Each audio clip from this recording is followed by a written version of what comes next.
Hello everyone, welcome back to my channel. I can't live without you का next episode लेकर आई हूँ। Please channel को subscribe करना, लाइक करना एंड कमेंट करके बताना ये एफएफ कैसा लग रहा है आप सबको। और आप लोगों ने क्वेश्चन किया था कि इस एफएफ में विंग और वांगजी का तो कोई प्यार दिख ही नहीं रहा है, तो मैं वो बताना चाहती हूँ कि है यार प्यार, और वो मैं दिखाऊंगी। बट वो ना पूरा ये एफएफ ऐसा है कि 2 पार्ट में डिवाइडेड है। पहले पार्ट में कुछ भी नहीं है, मतलब बस पास्ट है, प्रेजेंट है और बहुत ज़्यादा एग्रेशन है, और दूसरे पार्ट में बस प्यार और प्यार है। तो पिछले एपिसोड में हमने देखा था कि कैसे पीजी के साथ विंग का मीटिंग हुआ था और पीजी विंग से पहली बार फेस टू फेस बात कर रहा था। उन दोनों की बात को सुनकर पीजी के लोग बहुत ही ज़्यादा हैरान थे, क्योंकि पीजी किसी के साथ भी इतना डिस्कस नहीं करता, मतलब इतनी देर से वो बात नहीं करता। पीजी के बात करने का तरीका भी विंग से बहुत ही अलग है। यूजुअली पीजी किसी के साथ भी मीटिंग 10 मिनट से ज़्यादा लॉन्ग नहीं रखता है, और मतलब वो पूरा 10 मिनट लगता भी नहीं है। बस पीजी अपना मनपसंद का काम ले लेता है, इतना ही। उसे बस पेमेंट और काम सही समय कैसे होगा इससे मतलब होता है, और किसी चीज़ से नहीं। ना ही वो रिश्ते बनाने में फोकस करता है या फिर ना ही किसी का चापलूसी करना। हालांकि यहाँ पर कुछ भी नहीं हो रहा था, लग रहा था कि ये एक बहुत ही हेल्दी कॉन्वर्सेशन है, बट कुछ भी ऐसा नहीं था। पीजी जो विंग को देखकर पल पल शॉक्ड हो रहा था, वो बस सोच रहा था कि उसे ऐसा ही कोई वारिस चाहिए था, लेकिन अनफॉर्चुनेटली उसके पास नहीं है। और साथ में विंग ने मिस्टर पीजी को प्रोवोक किया था मिस्टर पीजी के पास्ट को लेकर, मिस्टर पीजी के मदर और गर्लफ्रेंड के डेथ को लेकर, जो मिस्टर पीजी के लिए बहुत ही ज़्यादा गुस्से देने वाला एक बात था। मतलब इतना कि वो विंग को उसी वक्त मारना चाहते थे, लेकिन विंग का एक्सप्रेशन, ना ही उसमें मौत का डर था ना ही कुछ और। वो बहुत ही काम था। कोई इंसान इतना काम क्यों रहेगा और क्यों रह पा रहा है मिस्टर पीजी के सामने, वही उनको समझ नहीं आ रहा था। उन्होंने विंग का कॉलर छोड़ दिया।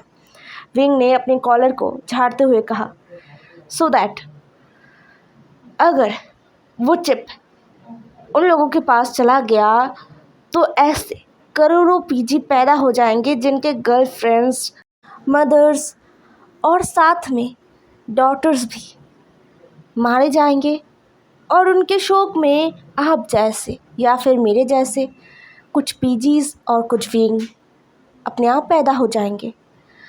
और फिर क्या होगा? ज़्यादा कुछ नहीं है ना, हम ज़्यादा कुछ नहीं करते, हम बहुत ही शांत इंसान हैं ना।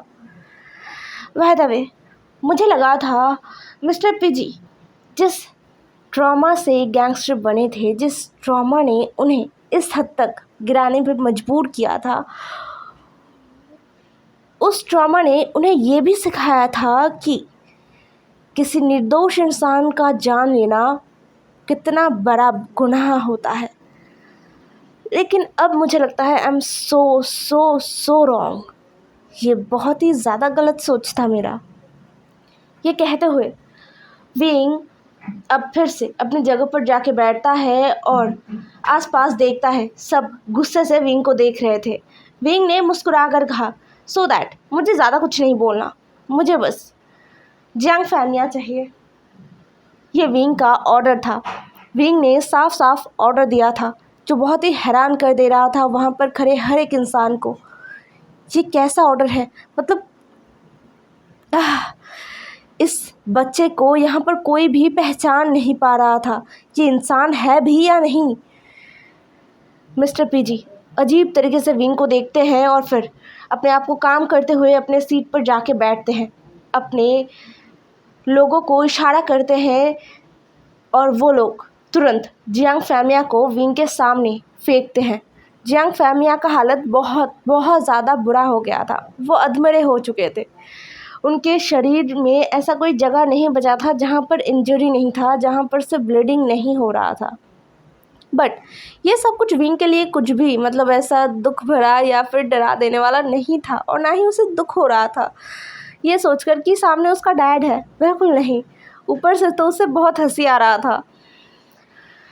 मिस्टर जियांग जो मुश्किलों से अपनी आंखों को खोल पा रहे थे, उन्होंने अपनी आंखों को खोलकर धुंधले आंखों से विंग को देखा और उन्हें अचानक ही एक छोटा सा किरण दिखा। वो उठने की कोशिश करते हैं लेकिन नहीं उठ पाते हैं। उनके शरीर में अब जान बचा ही नहीं था कि वो उठ पाए या फिर थोड़ा सा आगे बढ़ पाए। उन्होंने जैसे तैसे अपनी एनर्जी को महसूस करने की कोशिश किया और बचे कुछ एनर्जी से बोलने की कोशिश किया। उन्होंने कहा, विंग प्लीज़ हेल्प मी, मैं तुम्हारा डैड हूँ विंग, मैं तुम्हारा डैड हूँ। तुम अपने डैड को किसी भी हालत में ऐसे मरने नहीं दे सकते, या फिर तुम खुद नहीं मार सकते। तुम्हारी मॉम वो मुझसे प्यार करते थे विंग, वो मुझसे बहुत प्यार करती थी। तुम मुझे नहीं मार सकते। अगर तुमने मुझे मारा या फिर मुझे मरने दिया तो तुम्हारी मॉम तुमसे नाराज़ हो जाएंगी विंग। तुम ये नहीं चाहते, है ना? ये कहते हुए मिस्टर जियांग खांस उठे, ज़ोर से खांस उठे और उनके मुंह से तुरंत बहुत ज़्यादा ब्लड बाहर आ गया। अब तक सारे लोग चुपचाप जियांग फैमिली की बात को सुन रहे थे। विंग जो चुपचाप ही सुन रहा था, लेकिन जब मिस्टर जियांग ने विंग की मॉम का जिक्र किया तो विंग का पारा चढ़ गया। विंग सीधा धीरे धीरे मिस्टर जियांग के पास आता है और अपने घुटनों पर बैठते हुए झुक जाता है मिस्टर जियांग के पास, और मिस्टर जियांग के आंखों में देखते हुए कहता है, सो मिस्टर जियांग, क्या आप मुझे देख पा रहे हो? Now you properly see me, right? Okay, so you are never deserving my mother, so stop saying her name. Mister Jiang Wing के आंखों को देखकर ही डर गए। मिस्टर जियांग फैमिया और कुछ कह पाते उससे पहले ही विंग ने सीधा मिस्टर जियांग फैमिया के सर पर अपना गन पॉइंट किया, जिसे देखकर मिस्टर जियांग फैमिया अपने पूरे ताकत को लगाते हैं और फ्लोर पर ही झटके से हटने की कोशिश करते हैं। विंग को बहुत हंसी आ रहा था। इस मुकाम पर आके भी मिस्टर जियांग अपने आप को बचाने के लिए इतने ज़्यादा डेस्परेट थे। मतलब सच में ज़िंदगी क्या इतनी ज़्यादा खास होती है कि वो ऐसे हालत में भी बचने के बारे में सोचते हैं लोग। विंग ने और कुछ नहीं सोचा, उसने सीधा शूट किया और पहला बुलेट मिस्टर जियांग फैमिया के लेफ्ट चेस्ट पर जाके लगा, ठीक हार्ट के ऊपर।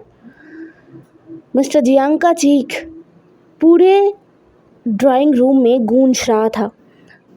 मिस्टर पीजी बहुत ही शांति से ये नज़ारा देख रहे थे। वहाँ पर जितने भी लोग थे ना, सभी शांत होकर ये चीज़ें देख रहे थे। दूसरी तरफ जियांग फैमिया तड़प रहे थे।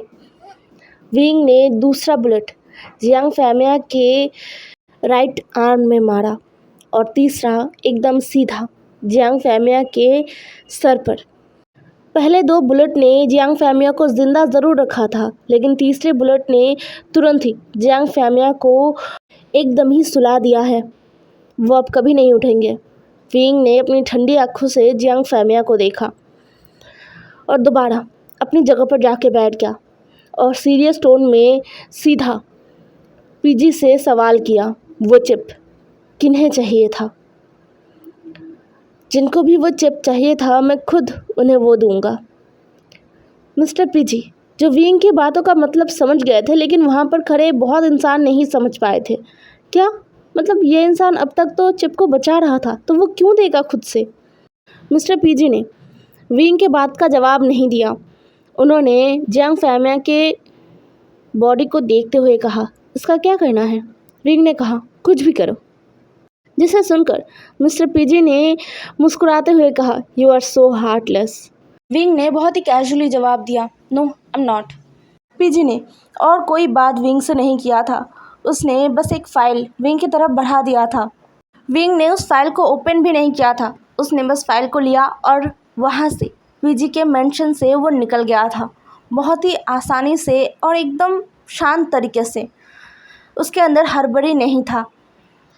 विंग को इतना काम निकलते हुए देखकर पीजी का जो सबसे भरोसेमंद इंसान है, उसने पीजी से बहुत ही अजीब तरीके से क्वेश्चन किया, बॉस ये किस तरीके का लड़का था और आपने ऐसा क्यों किया? पीजी ने अपने उस इंसान की तरफ देखा और कहा, लूबा, यू रिमेंबर दैट? तुम्हें याद है तुम इस लाइन में कैसे आए थे? यह सुनकर लूबा चुप हो गया था। उसने उस भयानक रात के बारे में सोचा और वो एकदम ही चुप हो गया था। पीजी ने हंसते हुए कहा, हम सब बेवकूफ़ है लूबा, हम सभी इस लाइन में चोट खाते खाते आए हैं। हम सभी ने अपनों को खोया है और फिर ताकतवर इंसानों को मारने के लिए हमने ताकत इकट्ठा किया था और उसके बाद हमने उन लोगों को ज़रूर सज़ा दिया है जो वजह है हमारे इस पाप की दुनिया में आने के लिए। लेकिन उसके बाद हमने क्या किया लूबा? हम भी गुनहगार बन गए। हमने और ताकत का लालच किया और एक समय पे हम भूल ही बैठे कि हम क्यों इस दुनिया में आए थे, है ना? लूबा अपना सर झुका लेता है। वो 42 इयर्स ओल्ड है, मैरिड था और उसका एक बड़ा फैमिली था, लेकिन अब उसके पास कुछ भी नहीं है, कुछ भी नहीं। वो अकेला है इस पूरी दुनिया में। बस उसके बॉस के अलावा, पीजी के अलावा उसके दुनिया में और कोई भी नहीं है। लूबा के दिल में एक ठंडा लहर दौड़ पड़ा और उसने अपनी आंखों को बंद कर लिया। वहाँ पर और कोई बात नहीं हुआ था। यहाँ से हमें सीधा 5 महीने बाद का दिखाया जाता है। शिचैन, जो एक बड़े से आलीशान विला में बैठा हुआ था, वो अपने फ़ोन से कुछ इम्पोर्टेंट डॉक्यूमेंट्स निकाल रहा था और उसके सामने ऐसे 7-8 इंसान एकदम फॉर्मली ड्रेस बैठे हुए थे। शिचैन ने उनके साथ अपना मीटिंग कंप्लीट किया और वो लोग अपना सर झुका के वहाँ से निकल गए। लगभग 4 घंटे का मीटिंग था। आज शिचैन ऑफिस नहीं गया था। शिचैन को समझ नहीं आ रहा है कि वो क्या करे। वो एकदम, एक ऐसा होता है ना, जो बच्चा मेले में खो जाए तब उसका सोचना कैसा होता है। वो कुछ सोच नहीं पाता कि कहाँ पर जाना है, क्या करना है, क्या नहीं करना है, किससे मदद मांगना है, किससे नहीं करना है। शिचैन का हालत वही हो गया था। हाँ, वो अपना काम सही से कर रहा था। वो बिज़नेस संभाल रहा था। विंग के बिज़नेस को वो संभाल रहा था। विंग के ग्रैंडफादर से वो कनेक्टेड था, लेकिन वो उस बूढ़े इंसान को क्या बताए। हालांकि विंग के ग्रैंडफादर एक बहुत ही समझदार इंसान है। विंग और शिचैन जब पैदा भी नहीं हुए थे तब शायद वो इस लाइन में एकदम पुख्ता हो चुके थे। उनका एक्सपीरियंस बहुत ज़्यादा है, लेकिन फिर भी अपने इकलौते वारिस को ऐसे खोना या फिर एकदम ही लापता हो जाना उनके लिए बहुत बड़ा शॉक था। वो इंसान बहुत ही ज़्यादा कमज़ोर हो चुके हैं। हालांकि शिचैन उनसे मिलने नहीं जा पा रहा है। वो अभी अपने प्राइवेट आइलैंड पर है, जहाँ पर टॉप सिक्योरिटी के अंदर उन्हें रखा गया है। वहाँ पर कुछ भी कमी नहीं है। कमी है तो सिर्फ विंग का, जिसका 5 महीने से कोई भी अता पता है ही नहीं। उनका इतना टाइट इंटेलिजेंट डिपार्टमेंट है, इतना ज़्यादा एडवांस है कि बड़े बड़े देशों को भी टक्कर दे सकता है। वो तक विंग को ट्रस्ट नहीं कर पा रहे हैं। खैर, शिचैन अपने सोच से बाहर आया। अभी फ़िलहाल शिचैन एक ऐसी जगह पर है जहाँ पर विंग का ज़्यादातर बचपन गुजरा है। अपने मदर के डेथ के बाद विंग यहीं पर ही रहा है और बड़े होने के बाद भी जब भी विंग को मौका मिलता था तो वो यहाँ पर आ जाया करता था। ये जगह विंग के लिए बहुत ही स्पेशल है, क्योंकि इस जगह पर विंग की मदर का बर्थ हुआ था और साथ में उन्होंने भी अपना बचपन यहीं पर गुजारा था, ऑस्ट्रेलिया। इन 5 महीनों में बहुत कुछ बदल गया है, बहुत कुछ। यहाँ पर कुछ ऐसे भी चीज़ें हैं जो शिचैन को नहीं पता था। शिचैन पहली बार यहाँ पर आया है। इससे पहले इस विला में शिचैन कभी भी नहीं आया था। 5 महीने पहले शिचैन विंग के ही बातों पर यहाँ पर आया था। विंग ने बहुत ही सावधानी से शिचैन को इस विला का एड्रेस बताया था और कहा था कि ये जगह सबसे सेफ़ होगा। शिचैन को पता था विंग के विलास के बारे में। ज़्यादातर ऑस्ट्रेलिया में और 2 जगह विंग के विलास है जिसके बारे में शिचैन को सच में पता है, लेकिन ये अलग है। यहाँ पर हर जगह बस यादें हैं। कुछ ऐसी यादें भी हैं जो शिचैन को अंदर तक हिला चुका था। खैर, अभी सब कुछ नॉर्मल है। इन 5 महीनों में बस विंग ही शिचैन को परेशान कर रहा है। पता नहीं कहाँ छुपकर बैठा हुआ है। तभी वांग जी बाहर आया। वांग जी ने कहा, ब्रदर, हो गया है मीटिंग। जिसे सुनकर शिचैन ने अपना सर हाँ में हिला दिया। फिर वांग जी ने कहा, ओके चलिए लंच कर लेते हैं। शिचैन अपना सर हिलाता है और वांग जी के पीछे पीछे जाता है। वांग जी बहुत ही शांत हो गया है, बहुत ज़्यादा, और यहाँ पर आके तो और भी ज़्यादा, क्योंकि यहाँ पर जो कुछ भी है वो सिर्फ वांग जी नहीं, पूरे लैन फैमिली को, बचे कुछ लैन फैमिली को ही शांत कर चुके थे। पूरे लंच टाइम पे वांग जी बहुत ही शांत था। लंच ख़त्म होने के बाद वांग जी धीरे से पूछता है, सब ठीक है ना ब्रदर? शिचैन ने अपना सर हाँ में हिलाया और कहा, हाँ बस बिज़नेस में कुछ प्रॉब्लम्स चल रहे हैं, मैं अकेला सब हैंडल नहीं कर पा रहा हूँ। यह सुनकर वांग जी ने गहरा सा ब्रेथ लिया और फिर से पूछा, क्या उसका कुछ पता चला? वांग जी ने ये बहुत ही झिझकते हुए पूछा। शिचैन ने सीधा ही जवाब दिया, नहीं, अभी तक नहीं। ये कहते हुए शिचैन उठ गया। वो अपने ब्रदर के आंखों में नहीं देख पा रहा था और साथ ही में वो हैरान था, क्या सच में ऐसे किसी से लगाव हो सकता है? 5 महीने पहले लगभग 4 कंट्रीज़ घूमकर वो लोग यहाँ पर आए थे। सीधा नहीं आए थे ऑस्ट्रेलिया इस विला पर, क्योंकि सीधा आते तो उन्हें ट्रैक करना बहुत ही आसान होता। इसलिए 4 कंट्रीज़ घूम कर आए थे वो लोग यहाँ पर, और फिर यहाँ आके ही झटके पर झटका मिला। ये विला सिर्फ विला नहीं था, यहाँ पर विंग के मॉम के बहुत सारे बचपन के पिक्चर्स थे, उनके मैरिड टाइम के भी पिक्चर्स थे, विंग के बॉन्ड होने का पिक्चर था, जो बहुत मेमोरियल जगह था, जो विंग को याद करने के लिए या फिर विंग के बारे में जानने के लिए परफेक्ट था। विंग बचपन में कैसा दिखता था, कैसे हंसता था, ये सब कुछ वहाँ पर था। पहले सब कुछ नॉर्मल लग रहा था, लेकिन जैसे ही एक दिन वांग जी पूरा विला घूमते घूमते मास्टर बेडरूम के पास गया, जो लॉक था, उसे अजीब लगा। उसने सर्वेंट से चाबी मंगवाया। सर्वेंट्स थोड़ा डरे हुए थे, लेकिन यहाँ पर अगर ये लोग आए हैं, मतलब वांग जी, शिचैन और लैन कुरैन, तो ये लोग ऑब्वियसली यंग मास्टर के करीबी हैं। और साथ में सारे लोग शिचैन को पहचानते थे। हालांकि वो लोग पहले कभी आमने सामने नहीं मिले थे, फिर भी पहचानते थे, इसलिए उन्होंने वांग जी को रोका नहीं। एक और भी वजह था जो सर्वेंट ने बताया नहीं था। उस वजह को वांग जी तुरंत ही पता लगा चुका था कि क्यों यहाँ पर सारे लोग इतने ज़्यादा ओबीडियंट थे, खासकर वांग जी के लिए।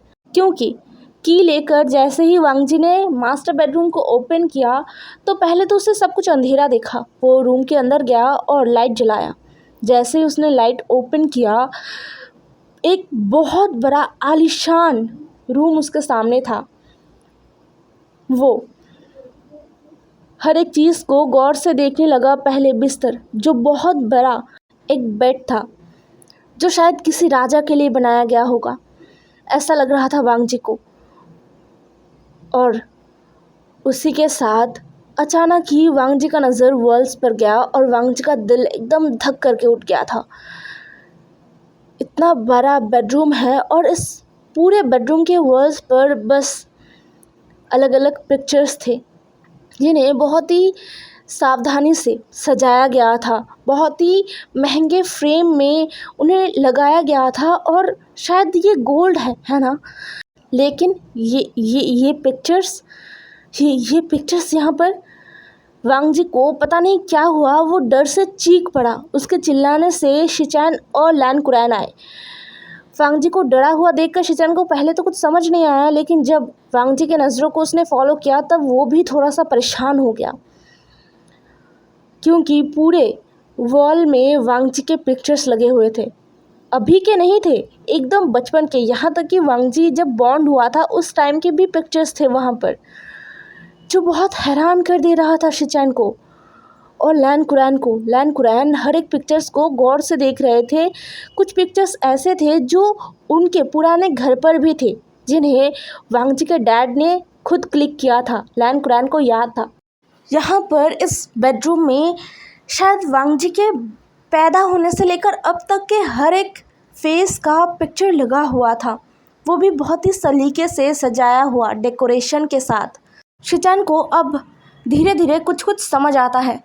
वो अपने कैलकुलेटिव दिमाग को चलाता है और उसे महसूस होता है कि बस वांग जी और उसके डैड, मतलब उसके डैड के साथ विंग के ग्रैंडफादर का डील ही नहीं था, मतलब उनका बस डील का रिश्ता नहीं था और भी गहरा रिश्ता था, खासकर विंग के मॉम के साथ उनके डैड का जो फ्रेंडशिप वाला रिश्ता था वो। और उसी के साथ वांग जी के बर्थ के बाद उनका रिश्ता और भी ज़्यादा गहरा हो गया था। ये सोचकर ही शिचैन का सांस भारी हो गया था। उसे महसूस भी नहीं हुआ था कि विंग, उसका यंग मास्टर वांग जी के ऊपर, उसके भाई के ऊपर इतना ज़्यादा कमज़ोर था। विंग ने आज तक ये बात महसूस होने ही नहीं दिया था। उसी के साथ एक सजाया हुआ ग्लास बॉक्स भी था, जिसके अंदर एक वीडियो कैमरा था। शिचैन ने हिम्मत किया, उसे लगा कि कुछ और भी रिवील होने वाला है जो उसे नहीं पता है। वो वहाँ पर गया, उस वीडियो कैमरा को निकाला और उसका रिकॉर्डिंग चालू किया। तो पहले ही जो आवाज़ आया उसे सुनकर तीनों लैंस एकदम खड़े हो गए थे, एक दूसरे की तरफ देख रहे थे और फिर इकट्ठा हो गए थे देखने के लिए। वो आवाज़ वांग जी के डैड का था। वो मुस्कुरा रहे थे और उनकी आंखों से वो खुशी दिख रहा था। वो उस वीडियो कैमरे में बोल रहे थे कि आज उनका सेकंड बेबी 3 दिन का हो चुका है, वो एकदम हेल्दी है और वो सो रहा है। ये बातें वो मुस्कुरा कर कह रहे थे। इतना बोलकर उन्होंने बस वीडियो कैमरे को पीछे कर दिया, जिससे सामने वाला जो नज़ारा है वो दिख रहा था, जिस पर एक 6 साल का बच्चा वांग जी को अपने गोद में लेकर बैठा हुआ था और वो बस उस बच्चे को घूर रहा था बहुत ही सीरियसली। तो मिस्टर लैन ने पूछा, सो विंग बताओ क्या फील हो रहा है, क्या बेबी क्यूट है? यह सुनकर उस 6 साल के बच्चे ने, मतलब विंग ने, अपना सर ऊपर उठाया और सीरियसली कहा, अंकल लैन क्या मैं इसे अपने साथ ले जाऊं? यह सुनकर मिस्टर लैन ज़ोर से हंस पड़े। उनके हंसी का जो आवाज़ है ना वो गूंज रहा था और तीनों लैंस को, मतलब लैन कुरैन, लैन वांग जी और लैन शिचैन को लग रहा था कि वो मिस्टर लैन को अपने सामने ही हंसते हुए देख रहे थे। दोनों लैंस ब्रदर्स को लग रहा था कि वो अपने फादर को अपने सामने हंसते हुए देख रहे थे और लैन कुरैन को अपना भाई दिख रहा था सामने, लेकिन ऐसा नहीं था। उन्होंने वीडियो पर फिर से फोकस किया तो देखा वो 6 साल का बच्चा, मतलब विंग, वो खुश नहीं था इस हंसी से। उसने फिर से सीरियसली पूछा, अंकल लैन क्या मैं इसे ले जाऊं? यह सुनकर लैन कुरैन ने अपनी हंसी को कंट्रोल किया और बोला, हाँ तुम ले जा सकते हो, लेकिन कैसे? क्या तुम उसे अपना बेबी ब्रदर बनाना चाहते हो? यह सुनकर उस 6 साल के लड़के ने कहा, no need, I am not interested about baby brother. फिर मिस्टर लैन ने फिर से सोचने का एक्टिंग किया और कहा, ओके तो फिर तुम्हें क्या चाहिए, मतलब तुम मेरे बेटे को कैसे ले जाना चाहते हो? अब उस 6 साल के विंग ने बहुत ही सीरियसली कहा, मुझे ये ओमेगा चाहिए, मैं इसे अपना ओमेगा बनाकर ले जाऊंगा और मैं इसका टेक केयर भी करूंगा, इसके लिए अच्छा सा बेबी सिटर भी ढूंढ लूँगा। अब बस इसे मुझे दे दीजिए, मैं इसे ले जाना चाहता हूँ। जिसे सुनकर मिस्टर लैन कुछ देर तक तो एकदम साइलेंट रह गए थे और तीनों लैंस भी एकदम साइलेंट हो गए थे। सच में वांग जी का कान गर्म हो गया था, पता नहीं क्यों उसका सच में कान गर्म हो गया था बहुत ज़्यादा। ऐसा लग रहा था कि उसके कान से धुआं निकल रहा है। फिर अचानक ही मिस्टर लैन का फिर से हंसी का आवाज़ गूंजा और उन्होंने बहुत देर तक हंसा। फिर उन्होंने विंग के सर पर हाथ रखा और बोला, इफ़ यू थिंक दैट, तो फिर तुम्हें बड़ा होना पड़ेगा और फिर एक बड़ा बिजनेसमैन बनना पड़ेगा और फिर मेरे पास आना पड़ेगा। फिर मैं सोच सकता हूँ अपने ओमेगा बॉय को तुम्हारे हाथ में दूंगा या नहीं। यह सुनकर विंग ने फिर से कहा, but I am the future CEO of V corporation. यह सुनकर मिस्टर लैंड ने फिर से हंसते हुए कहा, but now you are a little boy. Wing और कुछ कह नहीं पाया। फिर वहाँ पर विंग के ग्रैंडफादर आए, विंग के सर पर हाथ रखते हुए कहा, ओके ओके, बस थोड़ा सा इंतज़ार करना पड़ेगा, बस कुछ दिनों में तुम बड़े हो जाओगे विंग, और फिर हम बस इस लिटिल ओमेगा को लेकर जाएंगे, ठीक है।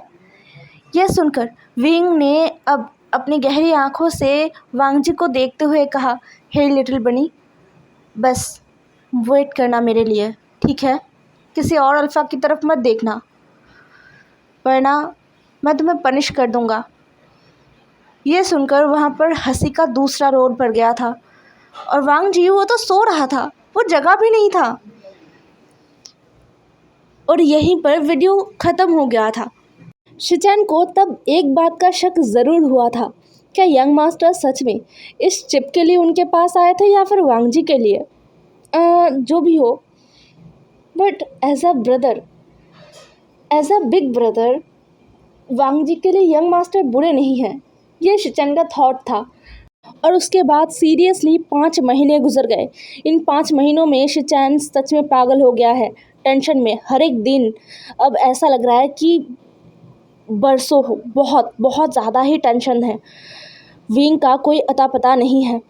सच में शिचैन को अब हर दिन रिग्रेट फील हो रहा था कि वो क्यों विंग को अकेला छोड़कर आया। उसे नहीं आना चाहिए था, उसे विंग के ऑर्डर्स को फॉलो नहीं करना चाहता था, वो खुद को ब्लेम कर रहा था। और दूसरी तरफ वो अपने बेबी ब्रदर में बहुत ज़्यादा चेंजेस देख रहा था। सच में वांग जी चेंज हो रहा था। वो अब खुद से विंग के बारे में पता लगाने की कोशिश कर रहा था, विंग के बारे में जानने का कोशिश कर रहा था। और साथ में वांग जी की आंखों में कुछ अजीब था जो शिचैन देख पा रहा था।